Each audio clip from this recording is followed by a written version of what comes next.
బోగన్ villa అనే movie Sony లెవెల్లో స్ట్రీమింగ్కి వచ్చింది. తెలుగు ఆడియో కూడా ఉంది. ఈ మూవీ నవల రుతుంటే లోకం అనే నవల్ని బేస్ చేసుకుని మూవీ తీశారు.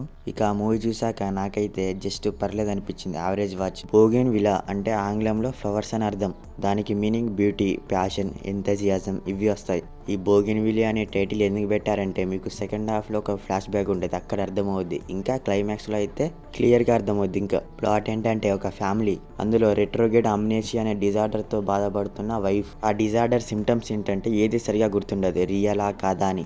ఈమె మిస్సింగ్ గర్ల్స్ అనే కేసెస్ మీద ప్రైమ్ సస్పెక్ట్గా మారుద్ది. ఇక ఆ తర్వాత దీని చుట్టూ జరిగే ఇంట్రాగేషన్, ఇన్వెస్టిగేషన్, ఆ మిస్సింగ్ గర్ల్స్కి ఈమెకు సంబంధం ఏంటి, అసలు ఆ గర్ల్స్ ఎలా మిస్ అయ్యారు, ఇదంతా మీకు తెలియాలంటే ఈ సైకలాజికల్ థ్రిల్లర్ మూవీ మీరు తప్పకుండా చూడాల్సిందే. బేసిక్ గా అయితే ఐడియా చాలా బాగుంది, కానీ దాన్ని ఇంట్రెస్టింగ్ వేలో చాలా బాగా తీయలేకపోయారు. అలా అని అస్సలు బాగాలేదని కాదు. Second half and last climax 20 minutes చాలా బాగుంది. అండ్ సెకండ్ హాఫ్ లో వచ్చే ఒక ఫ్లాష్ బ్యాక్ కూడా. మరి ఎక్కడ దెబ్బడిందంటే ఫస్ట్ హాఫ్ ఏం లేదు. అక్కడ మెయిన్ పాయింటే ఒక 20 minutes తర్వాత స్టార్ట్ అవుద్ది. కొన్ని కాదు, చాలా వరకు క్లోజ్అప్ షాట్సే పెట్టారు. అది మూవీలో ఉన్న టెన్షన్ బిల్డింగ్ కి బాగా హెల్ప్ అయింది. స్క్రీన్ ప్లే కూడా ఒక లెవెల్లో అయితే లేదు. కొన్ని సీన్స్ లో బాగుంది, కొన్ని సీన్స్ లో బాగాలేదు. అంతెందుకు రీసెంట్ గా వచ్చిన కిష్కింధకాండ మూవీ చూసుకుందాం. అది కూడా ఒక టైప్ ఆఫ్ సైకలాజికల్ థ్రిల్లరే, కానీ అందులో స్క్రీన్ ప్లే అయితే సాలిడ్ గా ఉంటుంది. కానీ ఇక్కడ ఎందుకో ఎక్కువ వరకు ఎంగేజ్ చేయలేకపోయింది. మంచి ఐడియా అయితే తీసుకున్నారు, కానీ దాని ఇంట్రెస్టింగ్ వ్యూలో అంతగా తీయలేదు. రీతు అండ్ థామస్ క్యారెక్టర్ అయితే చాలా బాగా బిల్డ్ చేశారు. రీతు క్యారెక్టర్ డెవలప్మెంట్ అయితే ఆమెకు పర్ఫెక్ట్ గా సెట్ అయింది.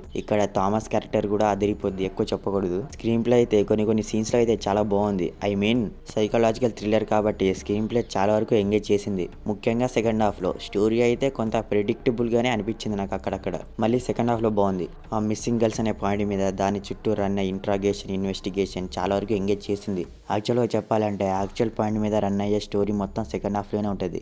అండ్ స్టోరీలో కొన్ని సర్ప్రైజెస్ కూడా ఉన్నాయి. అవి కొన్ని ప్రెడిక్టబులే కానీ కొన్ని కాదు.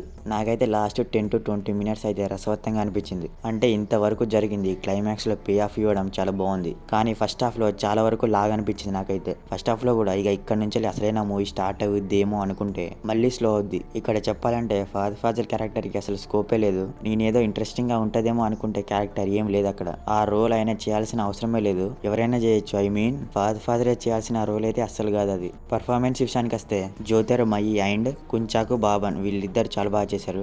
ఫాజిల్ అండ్ ఇంకా రిమైనింగ్ అందరూ ఫైన్. బీజిఎం చాలా బాగుంది, చాలా వరకు ఎంగేజ్ చేసింది. ఒక సైకలాజికల్ థ్రిల్లర్ కి కావాల్సింది పర్ఫెక్ట్ బ్యాక్గ్రౌండ్ స్కోర్ కొట్టారు. ఫైనల్లీ ఒకసారి అయితే చూడొచ్చు. మూవీ అయితే సోనీ లీవ్లో తెలుగులో ఉంది. No dull scenes, no bad language. So ఇది మరి రివ్యూ. మరి మూవీ చూసాక మీకేమనిపించింది అనేది మా కామెంట్ సెక్షన్లో షేర్ చేసుకోవడం మాత్రం మర్చిపోకండి. మీకు కనుక ఈ రివ్యూ నచ్చితే మన ఛానల్ని సబ్స్క్రైబ్ చేసుకోండి, అలాగే ఒక లైక్ వేసుకోండి. Okay, will meet next video. Thank you.